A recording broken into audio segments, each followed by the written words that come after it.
Hi viewers, if you are watching my channel Sudha Biology for the first time, please subscribe and press the bell icon so that you'll get notifications further. And if you like my videos, please share it so that it will be useful for many students at present. And I hope everyone is safe at home. Please follow the precautions as because day by day the cases are being increased, so that you have to be careful by yourself. Okay. So for today's session, I would like to start with the topic eye. In the previous session, we have been discussed about the structure of ear as well as the mechanism of hearing. So for today's session, we will discuss about the eye as well as the structure of eye as well as the mechanism of vision. And coming to the structure of eye, which includes, so where is this eye present? So it is exactly present in the orbits of skull bone. So it is exactly present in the orbits of skull bone. So this is present in the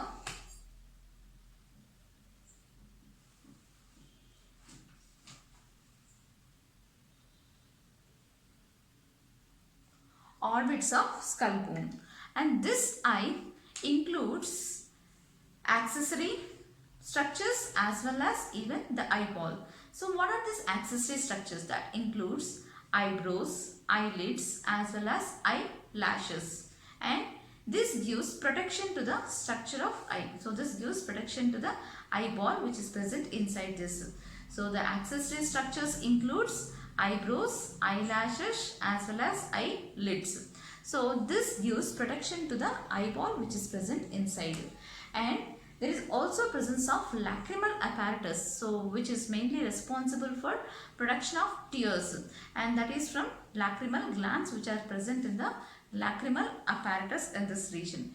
And this lacrimal apparatus which is producing this tears, and this includes water, salts as well as mucus, and also a special type of enzyme which is bactericidal, that is called as lysozyme. Okay. So the eye includes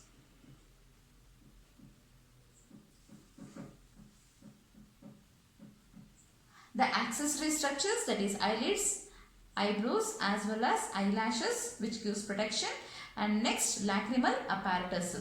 So the lacrimal apparatus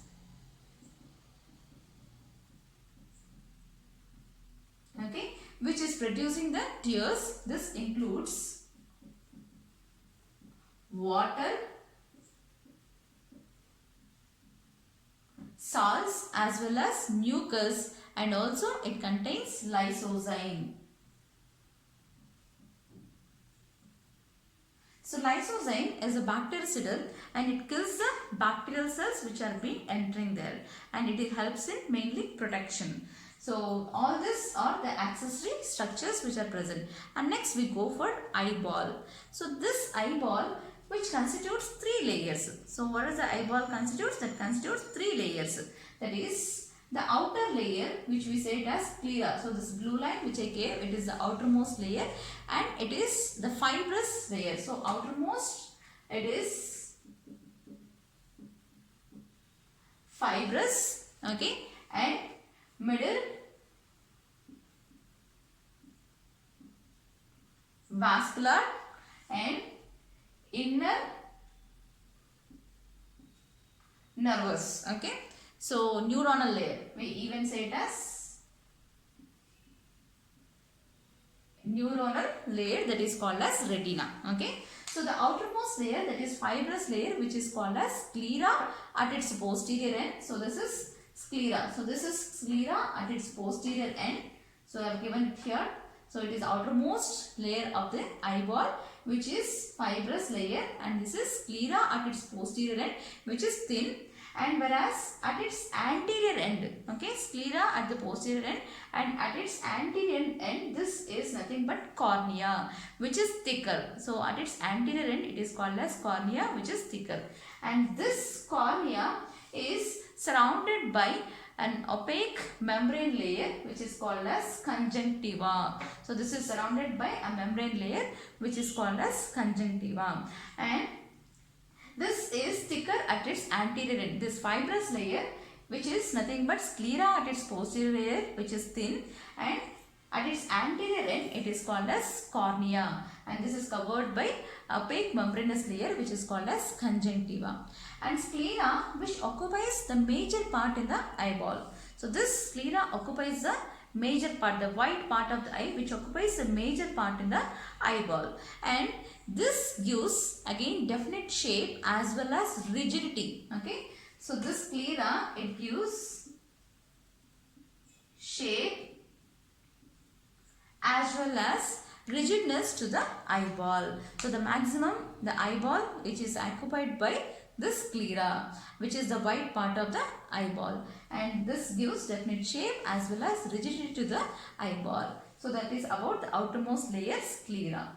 And next, coming to the middle layer, which is vascular. Okay, so the vascular layer, that is middle layer, and this is, so I have been labeled here the vascular layer which is called as choroid.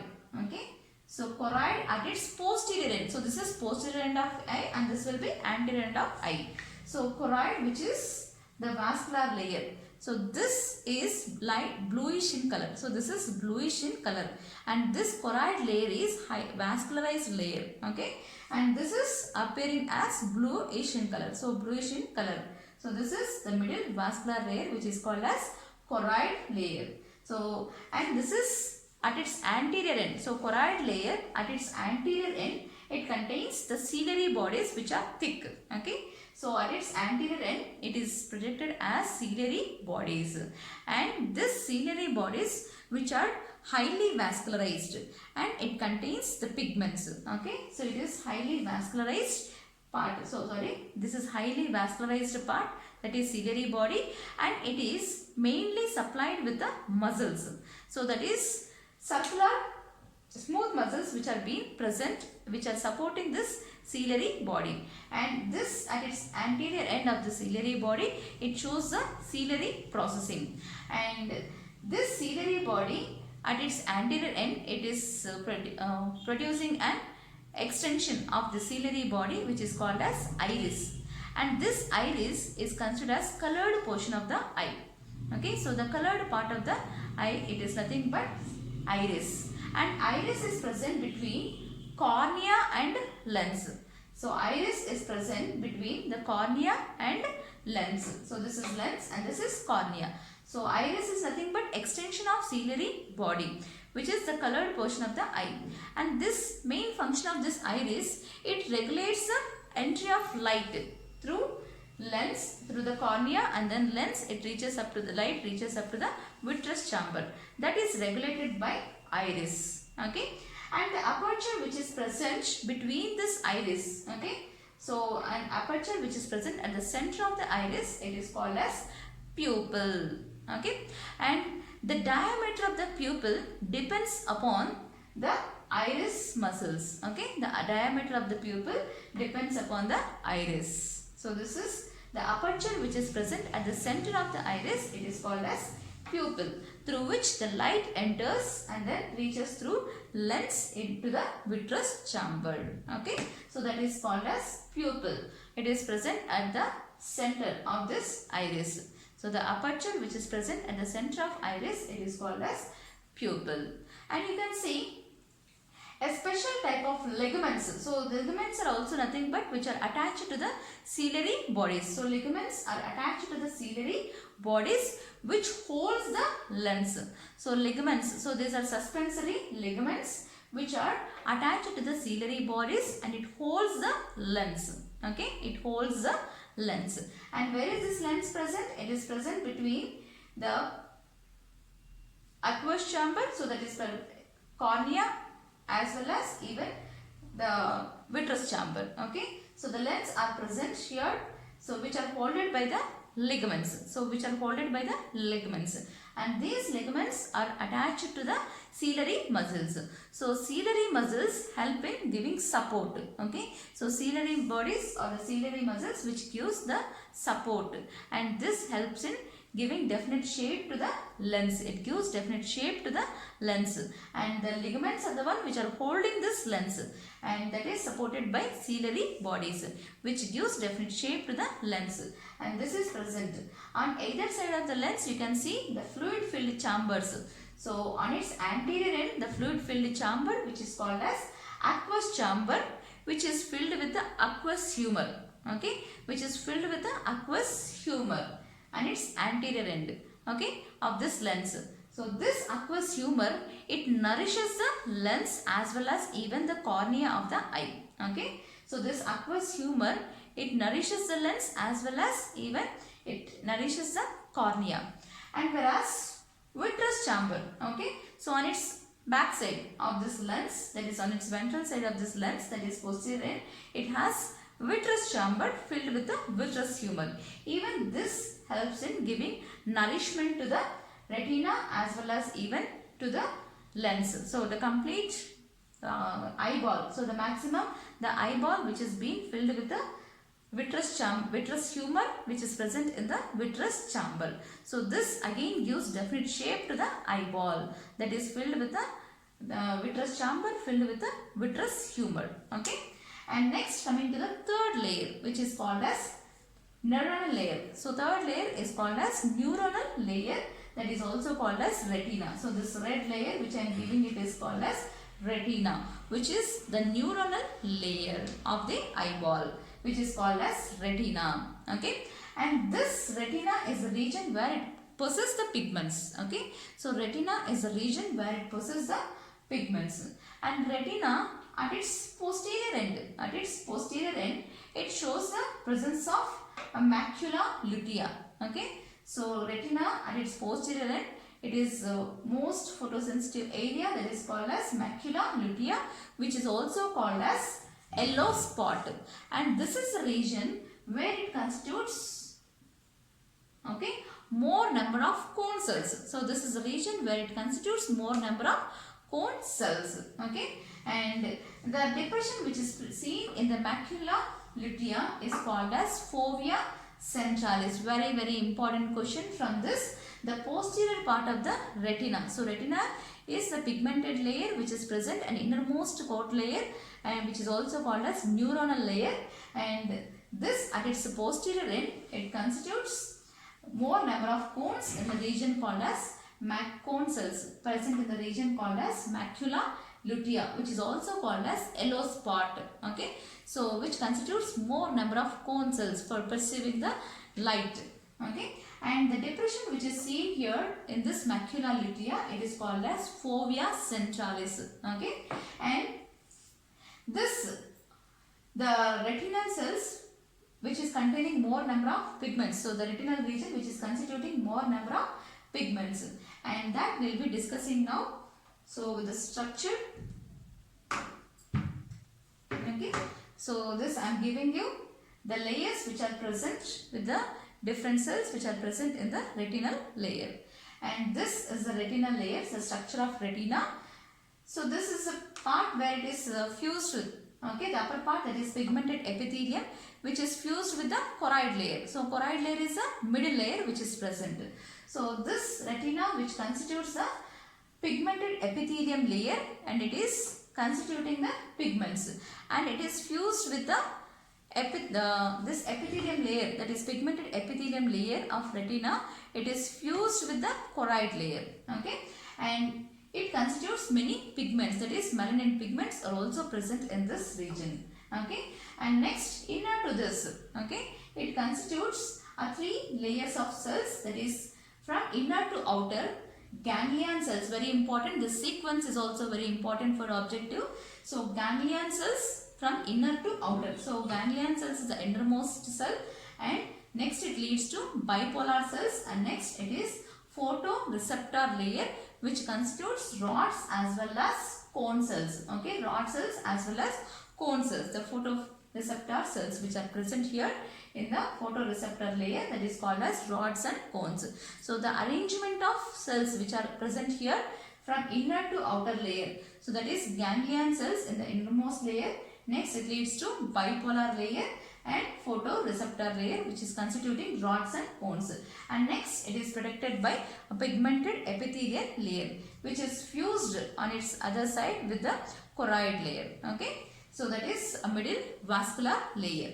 And next, coming to this region, the ganglion layer, which is the region where the action potentials are generated. Okay, so that we'll be discussing when we discuss about the mechanism of eye. Okay, so mechanism of vision. So now this is a region where the light falling on the retina. Okay, so these are the three layers of cells which are present in the retinal region. And the region, so all these ganglion cells,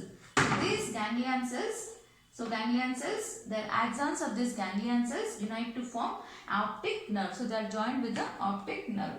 And you can see, okay, so the ganglions of this retinal layer which will be extended at its posterior end and leave the eyeball through the optic nerve, okay, as optic nerve. And the region where it is leaving the eyeball, okay, so the region where the optic nerve which is leaving the eyeball, and that is called as blind spot. Okay, so this is a region, it is called as blind spot, where there is no receptor cells and there is no image which can be captured at this region. Very, very important, that is blind spot, the region where optic nerve leaving the eyeball, so that is called as blind spot. Okay, so this region is called as blind spot, and there is no photoreceptor cells which are present here. Okay, so coming to the photoreceptor cells, so description about the photoreceptor cells, that is rods as well as cones. So these rods and cones which are the photoreceptor cells present in the photoreceptor layer, so that is the outermost layer of the cells which is present towards the choroid region. And these rods which are mainly containing the pigment which is called as rhodopsin pigment. Okay, so rods constitute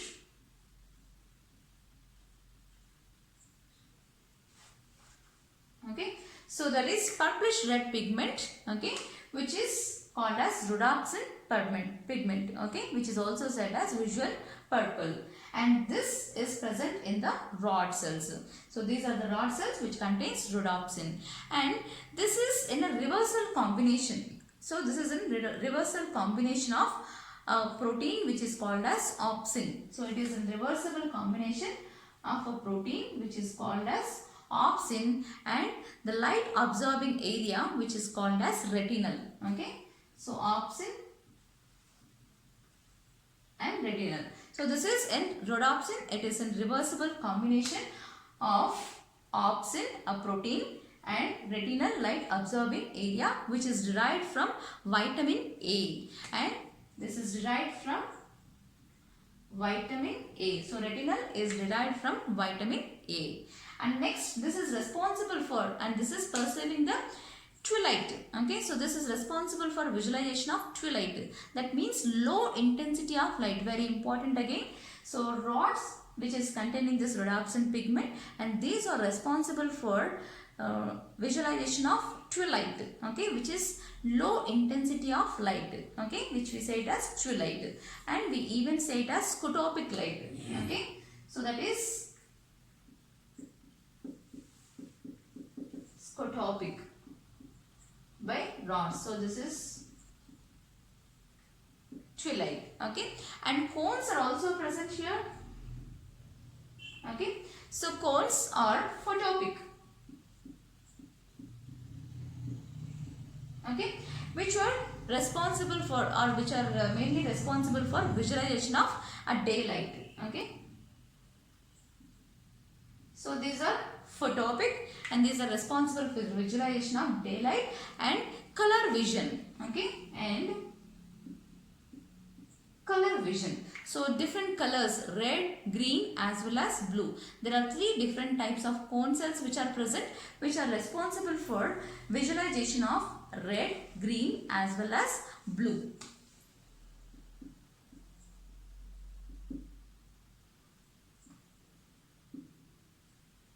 Okay, so combination of these, okay, so combination, there are three different types of cones which are present and they are responsible for visualization of red, green as well as blue. And in order to observe the different colors, the combinations of these cones as well as the photopigments are responsible for visualization of again different bright colors. For visualization of different colors, the combinations of these cone cells as well as the photopigments, it is being responsible. And the stimulation of these cone cells, which are mainly all the cone cells which are present in this, which are responsible for visualization of again the white light. So the stimulation of these cone cells which led to the visualization or photoreception of white light, okay, which is through trichogamy. So this is about the rod cells as well as cone cells, which are mainly rod cells which contain rhodopsin, but as cone cells which contain a pigment that is called as iodopsin, okay. And this is responsible for photopic light, visualization of photopic light, that is daylight and color vision, and 3 different types of colors can be visualized, red, green as well as blue, okay. So this is about the retinal layer with the presence of rod cells as well as cone cells which are present in the photoreceptor layer. And next to that it will be bipolar layer, and next to that will be ganglion layer, okay. So now coming to mechanism, okay. So mechanism of this vision, how it is being observed or how the visualization can be seen. So when the light is passed through this corneal layer and reaches through the pupil, which is aperture present at the center of this iris, and through this pupil it passes through the lens into the vitreous chamber and reaches up to the retinal region. So where is retinal region present? So that is the innermost coat layer, which is neuronal layer, that is called as retinal layer.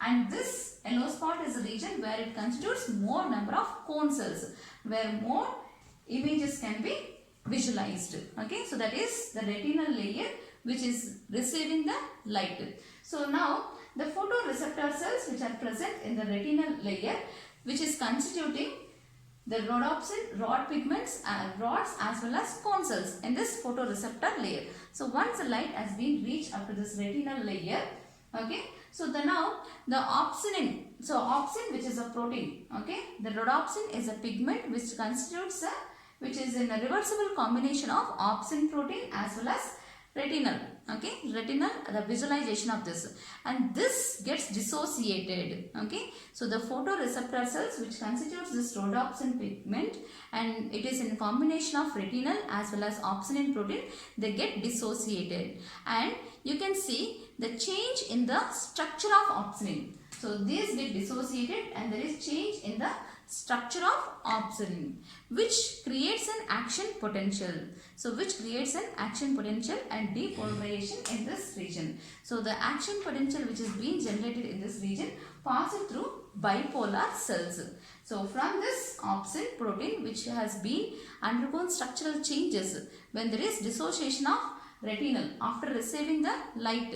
So there is dissociation of this rhodopsin which is containing a retinal as well as opsin protein. So opsin protein get dissociated from the retinal part, and this opsin undergoes structural changes which leads to the action potentials in this region, and from this through bipolar cells the action potentials, that is reach the neuronal impulse, is being reached up to the ganglional cells. So from the ganglional cells it will be passing. So the main action potential will be generated in the ganglion cells. So from this it will be passed through optic nerve into the retinal region. So now through the optic nerve it will be passing up to the cerebral cortex of the brain. So the impulse is being carried. So here in the photoreceptor layer, once the stimulus is being received, the opsinin gets dissociated from the opsinin. Opsin is a protein which gets dissociated from the retinal, and then the impulse is being generated.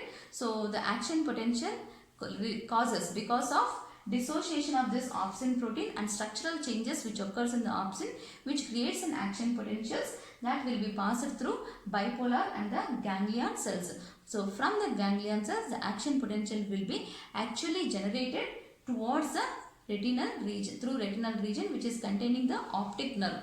because the ganglion cells which are connected to the in the retinal layer with the optic nerve, which will be passing up to the cerebral cortex region. Okay, so that is how the impulse is being passed from this, and there the image will be captured. So that is how the mechanism of vision can be observed. Okay, so thank you for this session, and next session we will be coming with another topic.